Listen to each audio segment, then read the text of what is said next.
Voltamos para o segundo bloco do programa Polêmica. Estamos aqui com o psicólogo e professor de História, Luiz Antônio Cosmeli.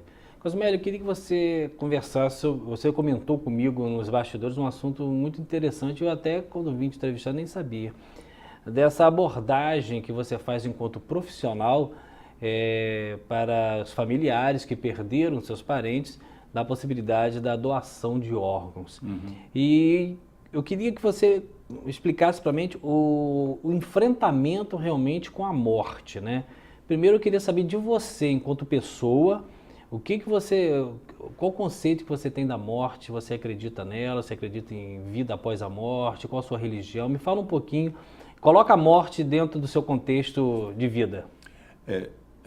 Eu, como psicólogo clínico, eu faço parte de uma equipe que a gente chama equipe NF Transplantes. A gente está sediado, somos 4 profissionais, um médico nefrologista, Dr. Luiz Eduardo Castro, a enfermeira Cláudia Líbia, eu como psicólogo, o assistente social Marcelo Barbosa.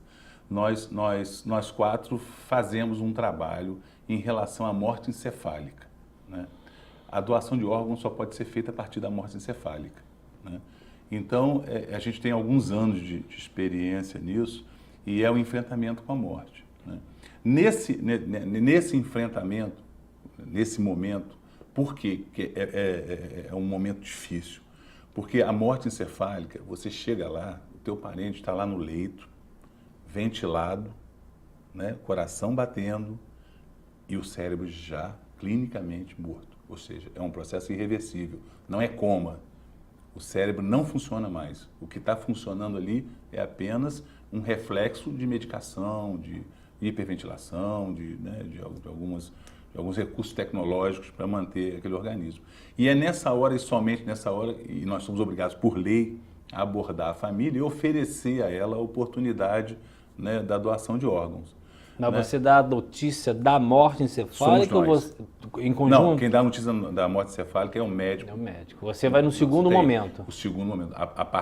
Depois do momento em que o médico dá a notícia, né, os familiares são convocados a uma reunião com a gente, num lugar separado da UTI, e a gente pergunta se entenderam muito bem, porque é um conceito ainda muito difícil. E o momento também não é um momento fácil de se explicar isso. Né? É muito difícil, porque, como eu te falei, né, agora há pouco tempo a gente viu um menino, 18 anos, lá deitado, familiares, desesperados, né? Acidente de moto, muito demais. Por favor, divulga isso, usem capacete, a gente não quer trabalhar tanto com tanto jovem, com tanta gente, de repente perdendo a vida por conta disso. Então, a gente explica para aquela pessoa, né, num momento difícil, mas a gente tem um protocolo, sabe, Cláudio, de muita ética e respeito à família, né? Qual é o nosso procedimento? Quando a gente explica que aquela pessoa está naquela situação clínica, a gente diz que a família é responsável pela autorização e que, de nenhuma maneira, a equipe, né, vai fazer pressão. A gente fala que tem uma opção de pessoas numa fila, que aquele momento a gente sabe que é de dor, né?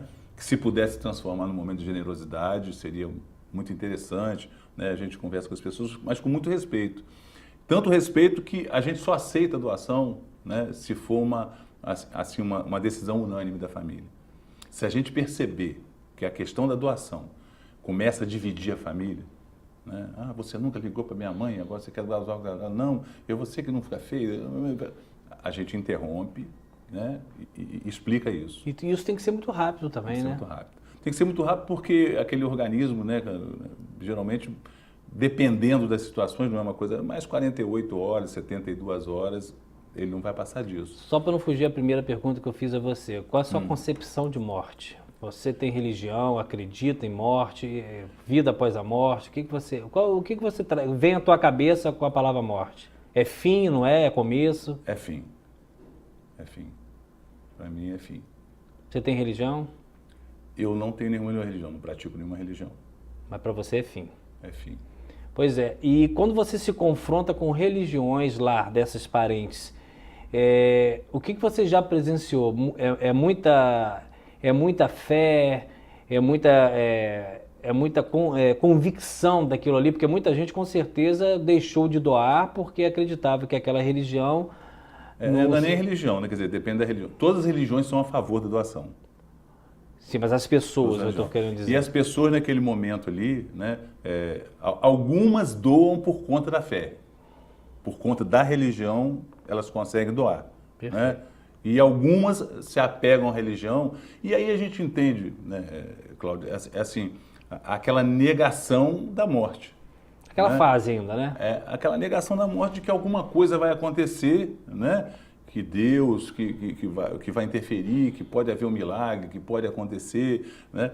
E por isso que a gente é muito bem preparado nesse sentido, de respeitar, né?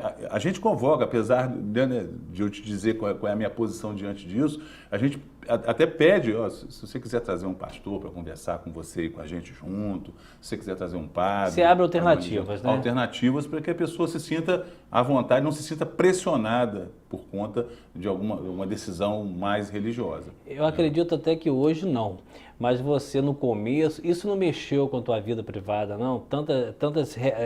Porque isso é um embate, né? É doloroso, é sofrido, você é pai. Como é que você conseguiu trabalhar isso hoje ou você ainda sofre influência disso? Eu sempre digo assim, os psicólogos, na verdade, eu fico às vezes assustado quando a pessoa sai da faculdade e abre um consultório. Fico assustado. Né? Eu me lembro muito de uma supervisora minha que dizia assim, muito experiente, me ensinou muito.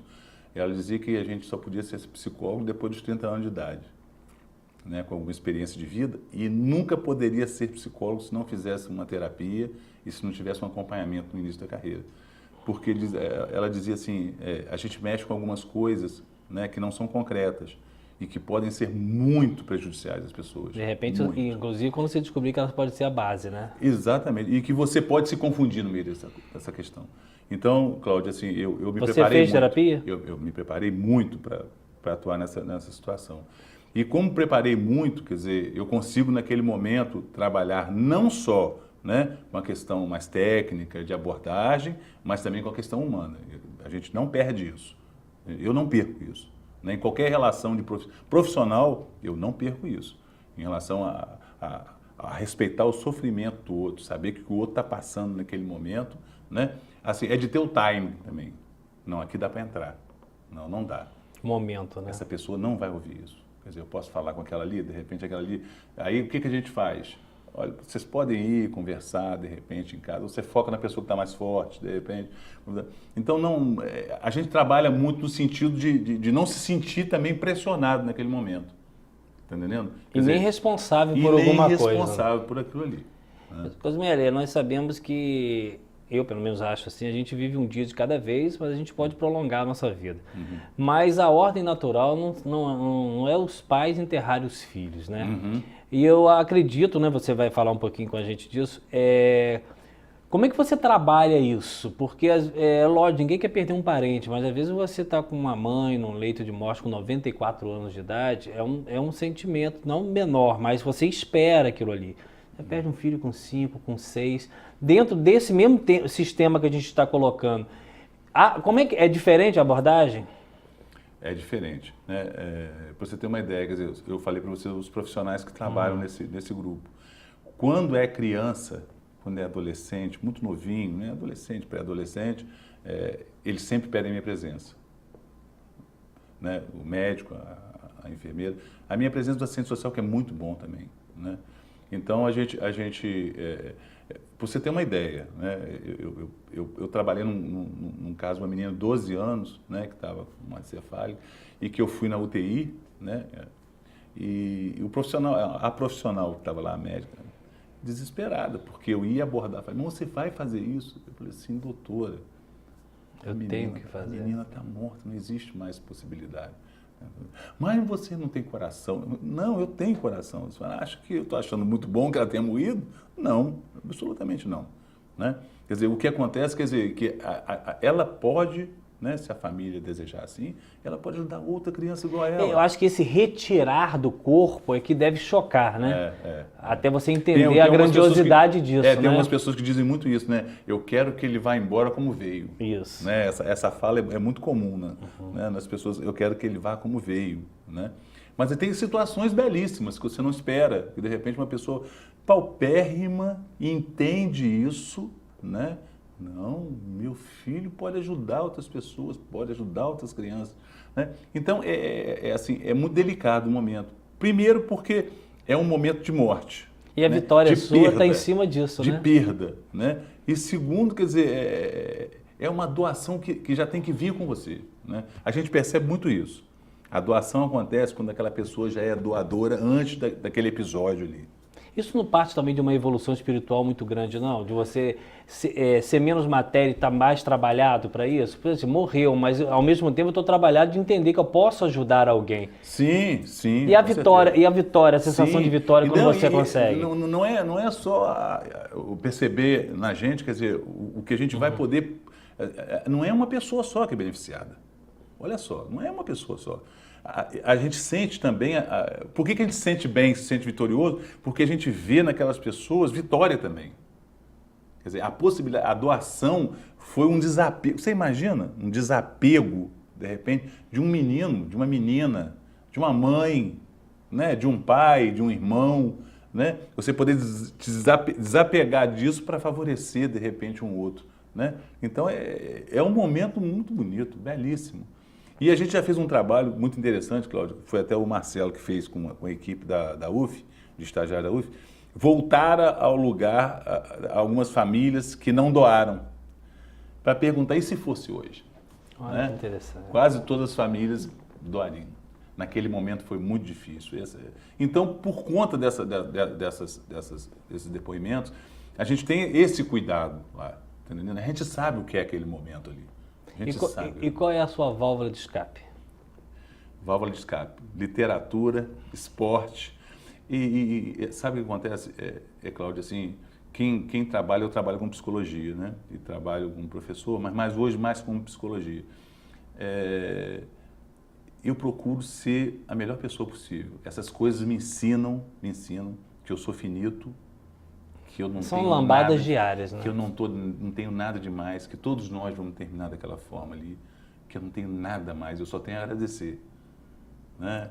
Qualquer vitória, eu só agradeço, de repente, as pessoas que estão juntas, as pessoas que doaram. Né? Agradeço por quê? Porque aquilo não só fez com que elas pudessem se sentir melhor, mas fez de mim também uma pessoa melhor. Você é um homem melhor depois disso tudo? Eu sou melhor. Em tudo que eu faço. Né? Mesmo perdendo, sabe? Eu procuro ter um comportamento ético em todos os momentos da minha vida.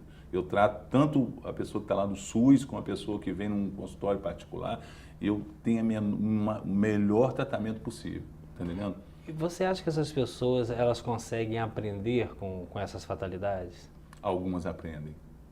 Algumas estão tão tocadas pela dor, né, que pode ser que demorem, né, a perceber a dimensão daquilo ali. Algumas outras são tocadas. E a gente tem um outro dado também, né? E a gente tem que aqui elogiar, né? O Ferreira Machado, a equipe, a gente não trabalha sozinho, claro, então tem as equipes do Dr. Dante, que é o diretor lá agora, ele está sempre perto da gente, ajudando, as equipes médicas, enfermagem, né? Mas, assim, muitas vezes, você conhece o Ferreira Machado, né? Quer dizer, às vezes a doação vai depender de como esse cara foi recebido lá, de como esse paciente foi recebido. Como é que ele foi atendido? Até o momento do acidente, a conjuntura de quem está lá, os técnicos profissionais, a vaga para... Isso tem um peso. Mas eu quero fechar esse bloco com você com uma pergunta. O luto, ele é subjetivo, ele tem tempo? O luto é subjetivo, tem tempo.